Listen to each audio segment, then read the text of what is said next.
안녕하세요. 오늘은 창세기 43장을 좀 깊이 들여다볼까 합니다.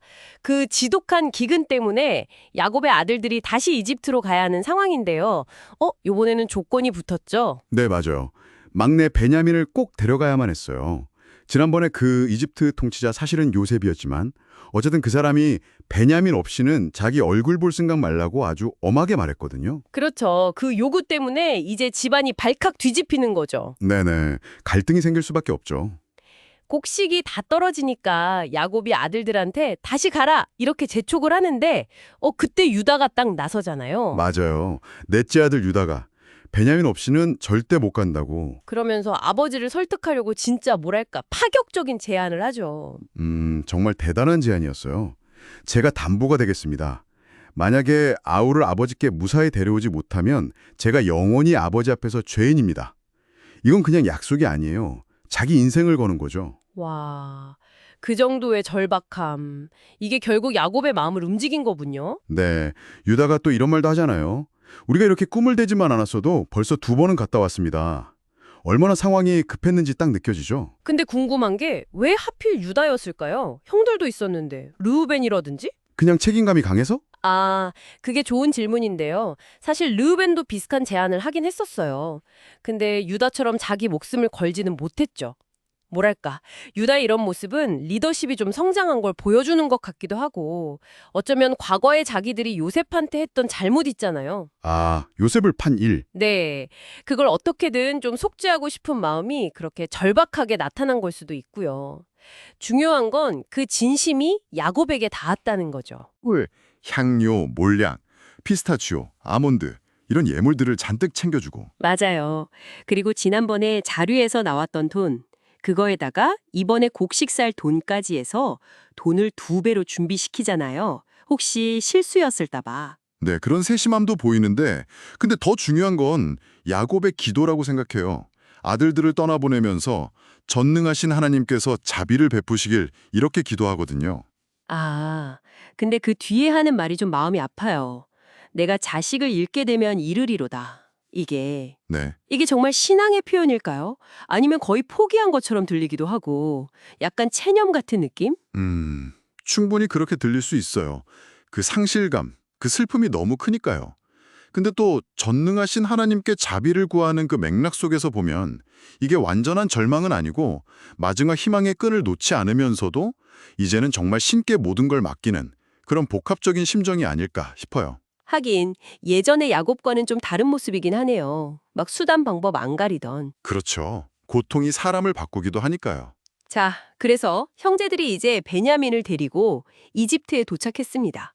요셉 앞에 섰는데. 요셉이 베냐민을 딱 보더니 자기 집 청지기한테 얘들 데려가서 점심 준비하라고 하죠. 근데 이게 형제들한테는 완전 공포였던 거예요. 예상치 못한 초대잖아요. 당연하죠. 지난번에 그 돈자루 사건이 있었으니까. 아, 올 것이 왔구나. 우리를 함정에 빠뜨려서 노예 삼으려는 거다. 딱 이렇게 생각한 거죠. 얼마나 무서웠겠어요. 그래서 막 청지기한테 가서 해명을 하죠. 네, 엄청 다급하게 저희가 지난번에 왔다가 돈이 자루에 그대로 있는 걸 발견했습니다. 그래서 그거 돌려드리려고 다시 가져왔습니다. 저희 돈은 따로 있습니다. 막 필사적으로 설명하죠. 당신이라도 그랬을 것 같아요. 오해받으면 큰일 나니까. 그렇죠. 근데 그 청직의 대답이 진짜 뭐랄까 반전이에요. 네, 정말 뜻밖이죠. 아, 안심하십시오. 두려워 마세요. 당신들 하나님, 당신들 아버지 하나님이 당신들 자루에 보물을 넣어주신 겁니다. 당신들 돈은 내가 이미 받았습니다. 이러는 거예요. 와, 거기다 감금했던 시므온까지 데리고 나오잖아요. 형제들은 진짜 머릿속이 하얘졌을 거예요. 하나님이 하신 일이라고 약간 안도하면서도 뭔가 더 큰 미스터리가 있다는 느낌? 모든 게 자기들 생각과는 다르게 흘러가니까요. 그렇죠.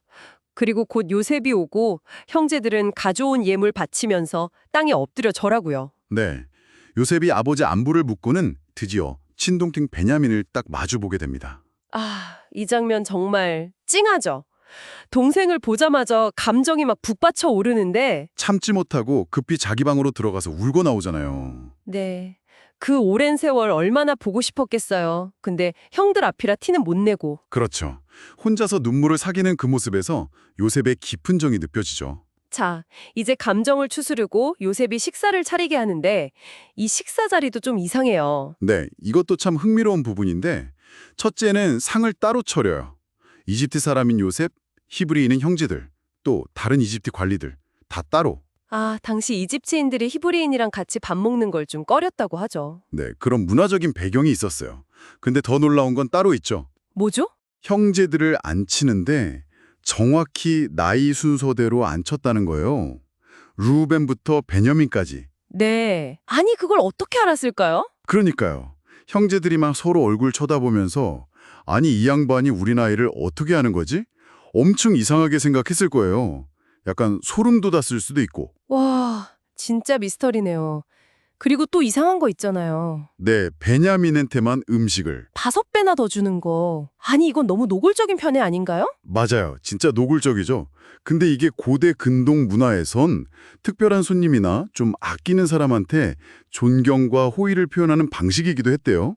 음식을 더 많이 주는 게. 아, 그런 의미가 있었군요. 그냥 편애가 아니라. 네, 요셉 나름대로는 베냐민한테 자기의 특별한 애정을 그렇게 표현한 거겠죠.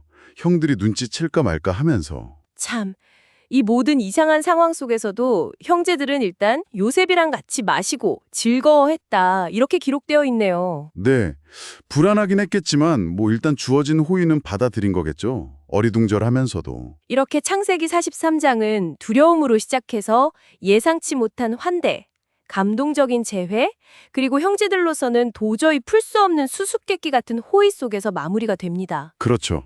여전히 형제들은 눈앞에 이집트 통치자가 자기들 동생 요셉인 줄은 꿈에도 모르고 있고요. 네.